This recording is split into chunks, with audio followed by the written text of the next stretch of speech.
Uy, pedal train mga tol, Metro 20. Yan, pedal board. Tingnan natin.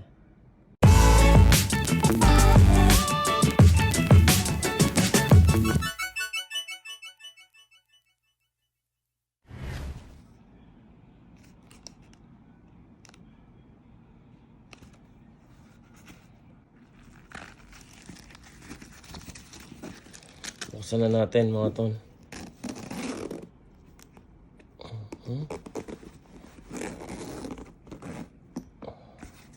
Bagong bago.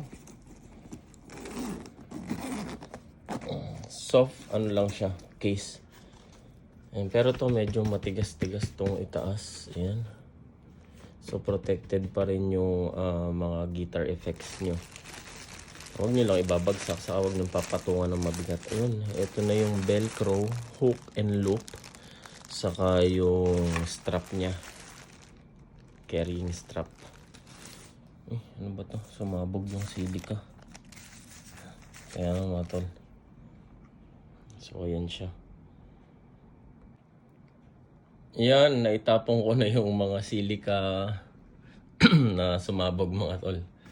Ayan, so ito yun. Ito yung pedal board natin. Simple lang, budget friendly. Hindi naman tayo yung masyadong maraming effects. Sakto lang. Ayan siya. Made in US. Yan. Metro 20. So, assembly na natin. Yan. Bali, nagbigay sila ng velcro. So, ito yung loop. Ito yung hook. Yung hook is yung magaspang. Yung loop, ito yung medyo smooth. So, yung smooth ang ilalagay natin dito sa inyong pedal board. Okay? Yan, susukatin na natin. Tapos, may adhesive na to. Built-in adhesive. Yan. Tatanggalin nyo lang to. Yan. May adhesive na siya sa likod. Okay, mga tol, yan. Nadikitan na natin yung una.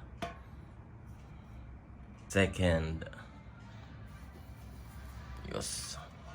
And pangatlo. Yun. Ayos. Pulido naman, mga tol. Lagay ko to sa ilalim, mga tol. Ayan, nilagyan ko ulit ng loop. Tapos dito ko ilalagay yung hook. Yan, ilalim yan. Kasya naman eh. Yan. May forma na, mga tol. Okay. Yan, maganda ang pagka-harness natin, mga tol. So, yan, may ilaw naman lahat, gumagana. Testingin na natin. Testing.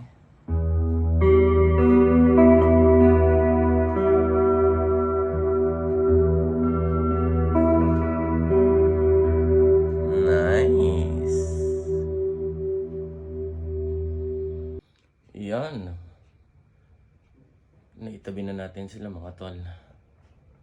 So, okay. Satisfied ako. So, please don't forget to like, share, and subscribe, mga tol. Salamat sa panonood. God bless to all.